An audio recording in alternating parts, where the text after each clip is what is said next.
Welcome to another episode of The Brand Called You, a podcast and podcast show that brings you leadership lessons, knowledge, experience, and wisdom from thousands of successful individuals from around the world. I'm your host, Ashutosh Garg, and today I'm delighted and privileged to welcome a very, very accomplished professional coach from Singapore, Preeti Dubey. Preeti, welcome to the show. Thank you so much, Ashutosh, for the wonderful introduction and the opportunity. Thank you. Preeti is the founder and director of Strive High Private Limited. She has been named amongst the 101 most fabulous global coaching leaders. And she's also the winner of the Singapore Entrepreneur 100 Award. So Preeti, after such an amazing journey, let's talk about Strive High and your journey as a coach. Tell me a little bit about Strive High and what you do here and your motivation to start this work. Okay, so thank you for asking this question. Strive High is a Singapore-based company. We are more than 8 years old, and we provide training and consultancy and soft skills development space.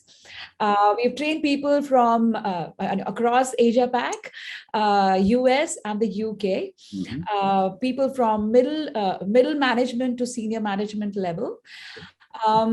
So my coaching journey began, I was first a qualified psychologist, then a management consultant, and I had a stint in private banking during my corporate journey. And so during my journey as someone working in the corporate space, or when I started my first professional journey, as a psychologist, where I was working as a career counselor for IT training firm, I realized that the students who were joining the workforce were not getting jobs. And not because they were not capable. It was because they were not able to make it to the interview. Right. And then we start, actually, I took this initiative more than 20 years ago, and I pitched it to my director that let's do a personal development training where people learn how to manage their emotions, they learn how to be confident, they are able to manage stress, they're able to think on the go, and they're able to respond appropriately. They know it, it's just they don't know how to present it. And that was a huge success. Then I went on to doing MBA and then working as a banker. And then again I realized, especially during the financial crisis of 2008, when the mergers and acquisitions were happening, I changed my hat as a banker from one company to the other, not because I changed the job, because my company changed its names.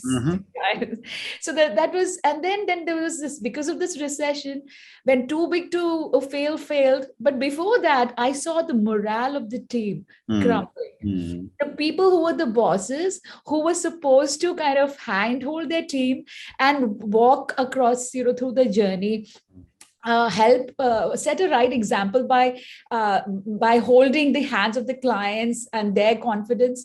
They were the ones who were losing it faster than the team members themselves. And I felt that there was such a need for good leadership in the corporate world. There was a huge gap. And that is what motivated me to then take this initiative, which was a big initiative for me, because then you start a new company, you let go of your salary, you let go of, or you have to learn new skills. So I trained myself as a curriculum developer, a facilitator, and then as a coach as well. So that's how the journey began. Wonderful. So, when I was reading about you, you talk about your emotional intelligence and effective management practices. That's an initiative that you have launched. Yes. Tell me a little bit about this initiative and maybe give me some examples. Yes. So like I mentioned to you earlier, the role of soft skills became very obvious to me, or very important to me, very early in my career. Now, while I was doing my research about, what the soft skills. So if I can just pause you for a minute, Preeti, for our viewers and listeners, tell us what is a soft skill? Okay, so we have there are hardcore professional skills that we learn in our schools and colleges, like mathematics, economics, engineering, accountancy, medical. But the soft skills are those softer skills, which means able to manage yourself, talk to other people, communicate effectively, present yourself, be present, or have a good presence, connect with others. So all of those are softer skills. And the fact is that though the hardcore professional skills are taught in the schools and colleges, the softer skills are something that we are supposed to learn as we grow up. But the fact is, what we grow up into is a result of our experience, our upbringing, and what we learn. And that tend to become, we learn, there are certain areas that remain as our blind spots. And in certain areas, we grow and do phenomenally well. But those areas that remain as blind spots, they need to be highlighted by somebody. Well said. Well said. So what you're really saying is that it is important for each one of us to learn how to communicate, learn how to handle our own selves in a community of our leaders and community of our corporations, and how to eat well at different places. I mean, I would imagine these are all soft skills, isn't it? These are indeed. And how important are soft skills in one's career development? Now, if you ask, I mean, you can be the best accountant, or you can be the best engineer, but you need to be able to get work done with your team. You need to gel very well with your boss so that you get the right report. You need to be able to understand your client's needs and then address them appropriately in the way that the client understands. And it makes sense and it addresses the client's needs. So all of this, in a sense, is all soft skills. Very interesting. Yeah. And then emotional intelligence is actually the foundation of all the soft skills. Because in a very broad term, emotional intelligence can be divided into 4 domains. So self-awareness, self-management, social awareness, and social management. Right. And this is effectively what we do every time. And now and effective management is, in a sense, driving the right behavior, making people to take right actions to accomplish the goals and objectives of the team or the organization or even a person. So then, and what drives behavior is something that we need to understand, and we don't tend to think about it so much. So what the process that we begin with is, we do with the gap analysis. So first, we try to find out, do a proper behavioral audit, which is in terms of quantitative and qualitative assessment, bring out a report and show it to you or the company, that this is where it is. These are the roadblocks. These are we can do a learning intervention in which is in the form of coaching and training. And then this is how we want to address this gap. And once we have a buy-in, we have a clear set of SMART goals, which can be mapped to the KPIs of the team. The ROI has to be being a banker and a scientist. I think these things are very important, that you see a ROI right in front of you. But the problem with soft skills is that the ROI doesn't happen immediately. Because you're unlearning some old habits, relearning new habits, and creating this new habit. Once this whole cycle happens, only then you start seeing the result.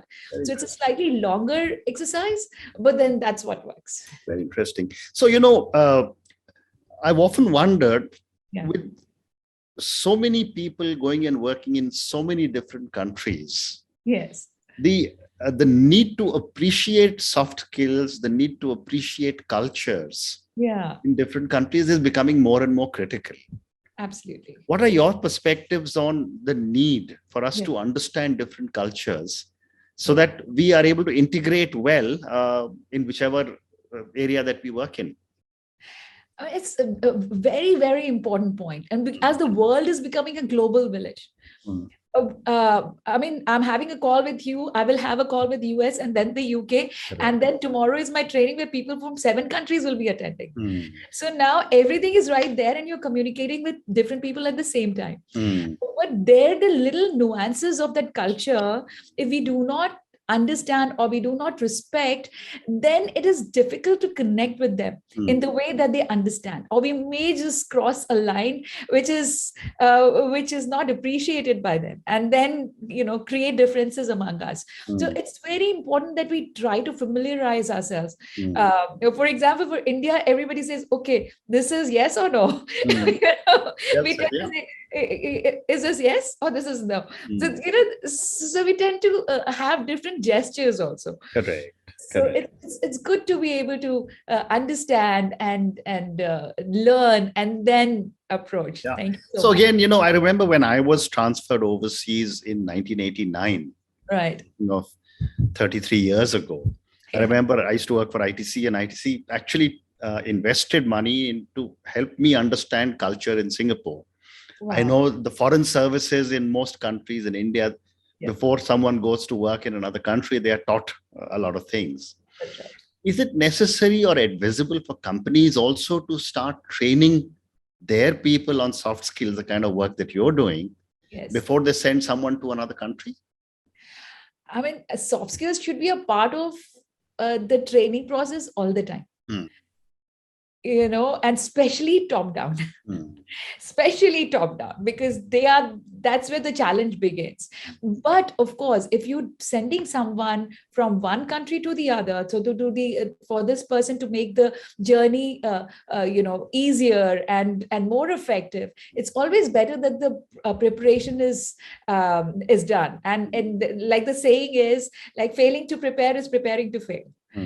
So it's always better to be over prepared than under prepared, and especially knowing about these nuances, which makes your entire journey not only effective but also enjoyable. And you enjoy the ride while working with this company, and yes, you also appreciate the growth that the company is offering to you.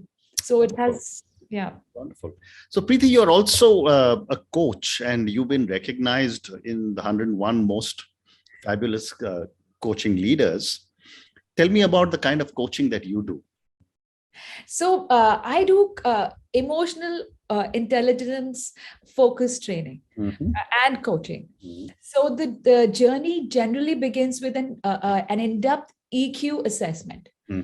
So after doing this assessment, because the only way or the only reason a person will change is because the person should see the need for it. Correct.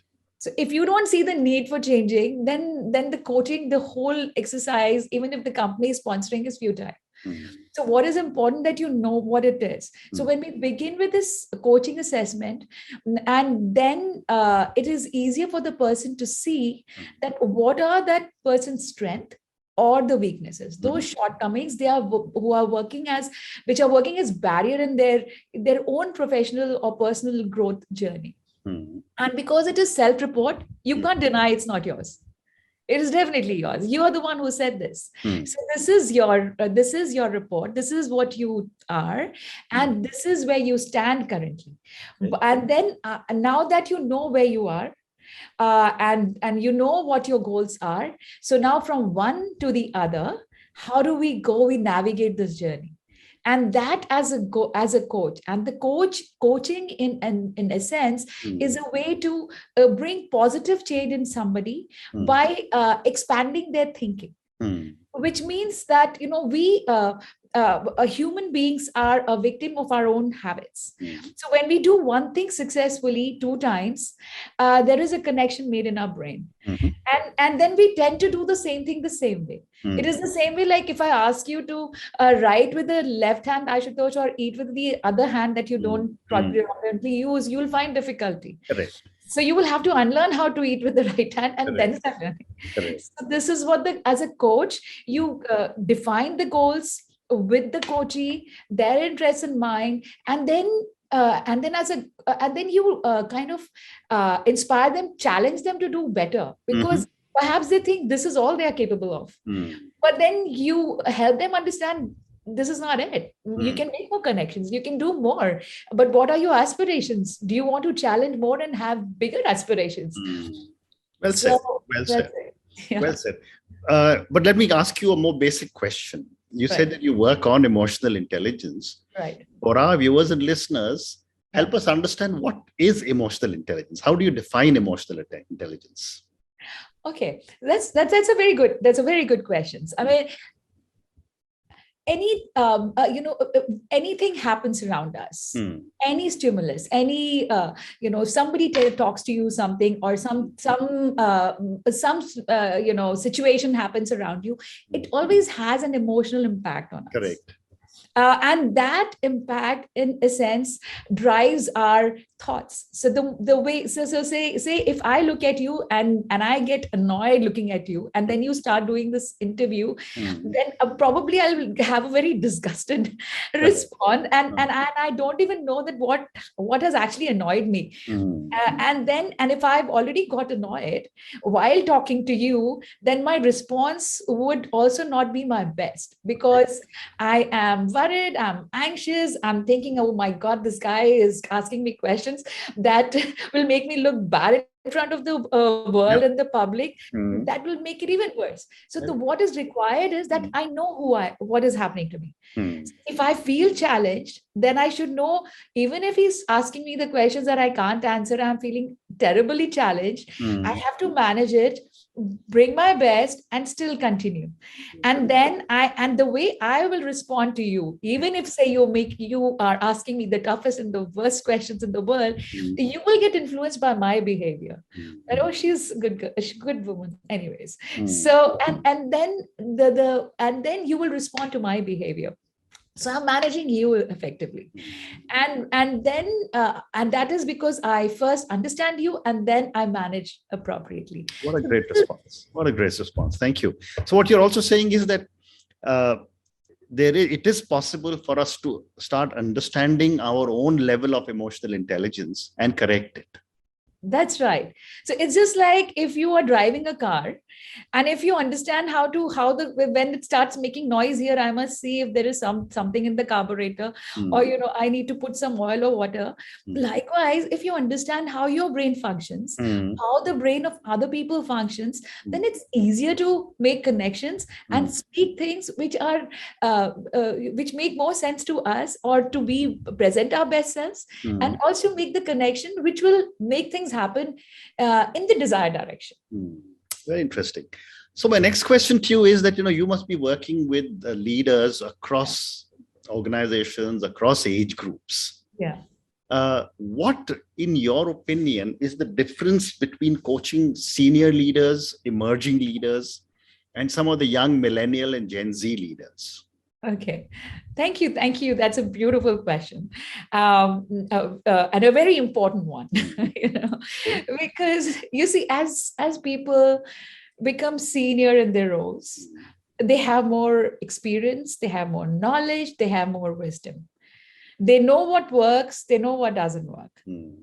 Now, it is their strength and also their weakness. The strength, because they know what works. But it becomes their weakness if they become fixated in that thinking, that this is how it works. It has worked well for me. And if I can do it, and because even during those times in that journey, why can't you? So if I do it, you should be able to do it. Now, what happens is that it is important to appreciate that everybody is different. And what works for me may not work for the other person, and my way is actually not highway.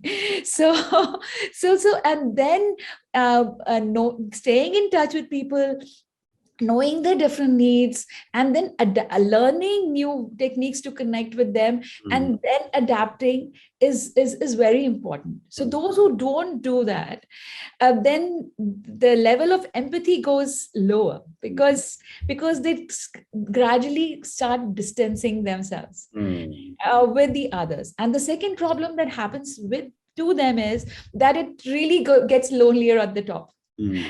You can't talk to your juniors or your colleagues about, what's bothering you, what's the problem. And you can't talk to your very senior boss, whoever he is or she is. And then how do you solve the problem? Because you need to think about the problem, discuss the problem. So it becomes even more challenging for them. So it's a huge unlearning and relearning process for people who are in very senior roles. Fascinating. So, Preeti, I've got time for 2 or 3 more questions. Yeah. Let me ask, my next question is for the many, many viewers and listeners who will listen to our conversation. Yeah. What would you say are 3 lessons Yes. you would like our viewers and listeners to take away from our conversation? Okay. I think we should all have our own dreams. We should understand what we want from life. Mm-hmm. Know what you want from life. Have a dream, and the dream should be so challenging that keeps you awake at night. You challenge yourself and just go for it wholeheartedly. Don't worry about what people say, what people think, they believe in it or they don't. Because once they see that you are chasing your dreams, you are doing it effectively, and you're doing it well, then the same people will appreciate you for whatever you have done so far.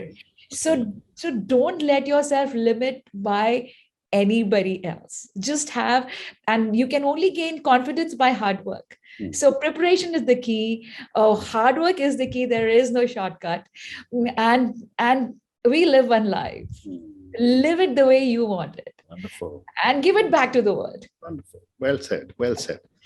My next question to you is that as someone who has worked in different businesses, is now doing some amazing training, coaching, what are some of the core values you believe in? Some of the core values that I continuously believe in is commitment, honesty, sincerity. Okay. I think we need to be committed to whatever we do, to whoever we and we need to be honest in analyzing ourselves, the relationship, or whatever the work. Be honest, and then sincerely go for it. So these, Well said. So I've got time for 2 more questions for you. My next question is, who or what inspires you? Well, that makes me emotional because my parents, both of them, my dad and my mom. So my dad was in the Indian Army, and one thing that I learned from him is that as this situation got tougher, he became tougher himself. There was nothing in the world that could break him. So if I find a challenge which I feel is truly daunting, I see my dad in front of me. Come on. And then my mom, on the contrary, she was such a soft, emotional, loving human being who would just make all of us feel so loved and, taken care of. So I think both these attributes make a person completely human. Fantastic. So they are my inspiration. and I completely understand what you're saying, because I'm also the son of an army officer. My last question to you, Preeti, is what would your advice be to young managers who are starting off on their journey, especially because you have spoken so much about soft skills and emotional intelligence? Yes. The young, then you mean the millennials and the Gen Z? The young people getting into the corporate world, getting into entrepreneurial roles. Yes. I mean, for them, this is a completely new world. I mean, if we see them, they are digitally so savvy. They've raised in a completely new environment where they are. I mean, we say that multitasking is not easy, but they are grown up multitasking. Correct. They do many things at the same time. They've also grown in the age of social media, so if I have to tell in terms of advice, then I think what advice I would give to them is that, it is important to realize that what we see in Facebook or Instagram generation, where things look very beautiful superficially, life is not dependent, you don't have filters in the real life. You can't just make it look beautiful, even if it is not the same. Mm. So you have to create that journey. It is, and develop, we need to have patience. We need to create real connections. We need to give time to, our relationships, whether at work or personally, because life is not as easy, or creating a relationship is not as easy as a Tinder swipe. Well said.